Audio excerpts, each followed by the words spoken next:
প্ৰদীপ মই এই মুহূৰ্তত আপোনাৰ কাষলৈ আহিছোঁ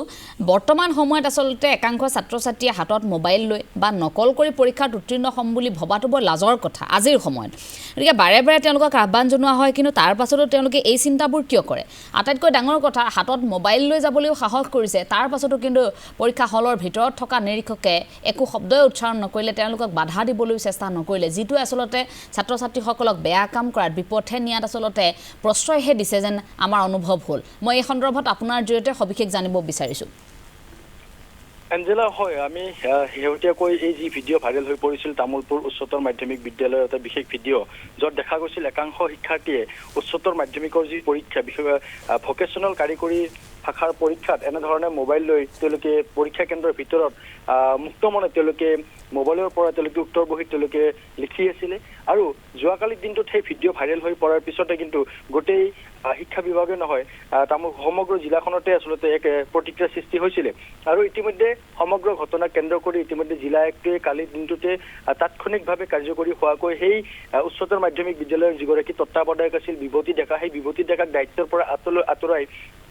তামোলপুৰ ৰাজহ চক্ৰৰ বিষয়া তথা কাৰ্যবাহী দণ্ডাধীশ ইলিমা কান্দুলিমাক দায়িত্ব অৰ্পণ কৰা হৈছিলে আৰু তাৰ পিছত জিলা আয়ুক্তগৰাকীয়ে আশ্বাস দিছিল যে এই গোটেই ঘটনাটো তদন্ত চলি আছে আৰু তদন্তত যিসকল লোক দোষীৰ আওতাত আহিব আটাইকেইজনৰ ওপৰতে বিহিত ব্যৱস্থা গ্ৰহণ কৰা হ'ব আৰু শেহতীয়াকৈ যোৱাকালি দেখিবলৈ পোৱা গৈছে ইতিমধ্যে নতুনকৈ এটা নিৰ্দেশনা প্ৰদান কৰা হৈছে য'ত ইতিমধ্যে এই ঘটনাত জড়িত যিসকল শিক্ষাৰ্থী আছিল মুঠ 3গৰাকী শিক্ষাৰ্থীক বৰ্তমান পৰীক্ষাৰ পৰা বহিষ্কাৰ কৰা হৈছে একেদৰে যিগৰাকী সেই উক্ত পৰীক্ষা যি কোঠাটোৰ যিগৰাকী লোক আছিল হেমাংগ শৰ্মা যিগৰাকী নিৰীক্ষকৰ দায়িত্বত আছিল সেই হেমাংগ শৰ্মাকো কিন্তু ইতিমধ্যে কিন্তু দায়িত্বৰ পৰা নিলম্বন কৰা হৈছে গতিকে যোৱাকালিৰ দিনটোত আচলতে ইতিমধ্যে চৰকাৰ তথা শিক্ষা বিভাগে এটাৰ পিছত এটা কঠোৰ নিৰ্দেশনা প্ৰদান কৰিছিল তাৰ পিছতো কিন্তু এনেধৰণে পৰীক্ষা কেন্দ্ৰৰ ভিতৰত কেনেধৰণে মোবাইল লৈ গৈছিল এয়া কিন্তু কালিৰ দিনটোত বা এই পৰ্যন্ত এটা ডাঙৰ প্ৰশ্নৰ চিন উত্থাপন হৈছিল আৰু এইসকল শিক্ষাৰ্থী যিসকল শিক্ষাৰ্থীয়ে হাতত মুক্ত মানে মোবাইল লৈ পৰীক্ষা কেন্দ্ৰৰ ভিতৰত তেওঁলোকে এনেধৰণে উত্তৰ বহীত লিখি আছিল এইসকল শিক্ষাৰ্থীক কিন্তু এই যিগৰাকী হেমাংগ শৰ্মা এই হেমাংগ শৰ্মাই এক প্ৰকাৰ আচলতে উদগনি জনাইছিলে আচলতে মোবাইল লৈ সেই স্থানত প্ৰশ্ৰয় দিয়াৰ এক প্ৰকাৰ উদগনি জনোৱাৰ কিছু মন্তব্য সেই ভিডিঅ'টোত কিন্তু শেষৰ ফালে ধৰাত পৰিছে আৰু যি কথাটোৱে অতিকৈ চিন্তনীয় কৰি তুলিছে এগৰাকী শিক্ষক বা যিসকল লোকে দায়িত্বত আছে সেই সকল লোকে আচলতে নকলৰ এনেধৰণৰ আশ্ৰয় দিয়া পৰিলক্ষিত হৈছে গতিকে এই গোটেই ঘটনাটোৱে কিন্তু তামোলপুৰৰ এটা আগশাৰী যি এই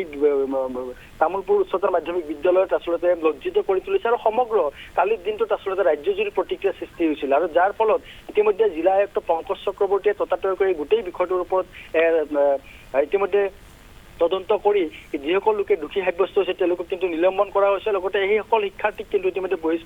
বহিষ্কাৰ কৰা হৈছে এঞ্জেলা হয় ধন্যবাদ জনাইছোঁ আপোনাক সবিশেষ জনোৱাৰ বাবে আছিল আমাৰ সাংবাদিক তামোলপুৰৰ প্ৰদীপ দাসে ইতিমধ্যে জনাইছে কেইবাগৰাকী ছাত্ৰ ছাত্ৰীক বহিষ্কাৰ কৰা হৈছে আৰু লগতে নিৰীক্ষকগৰাকীৰ নাম হেমাংগ শৰ্মা তেওঁক নিলম্বন কৰা হৈছে